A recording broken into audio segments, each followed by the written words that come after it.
traders, FX Pip Collector here. Today is Wednesday, September 25th, and this is my recap of the top 5 videos of the day.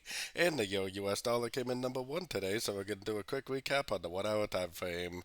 If you didn't see my full top down analysis from this morning on the euro dollar, make sure you check out the video linked at the end of this video over here. So we had a big dump on the dollar pairs today, most of them at least, especially the euro dollar. It is a breaker structure. Now, I don't know if this is from China or if something that Putin said today, but definitely a very big dump. To me, it kind of looks like it could be a flat, though, because this is 1, 2, 3 waves down. This is 1, 2, 3 waves up. I think we might end up pushing down for like 5 waves down, which if that's the case, then it's probably likely to go to like the 168, 178% to finish off a wave C.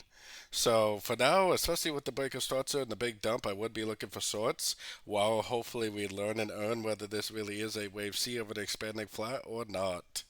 So we do have some pretty good things on the news calendar, the scheduled news calendar that is. We got Switzerland coming out with their interest rate tomorrow.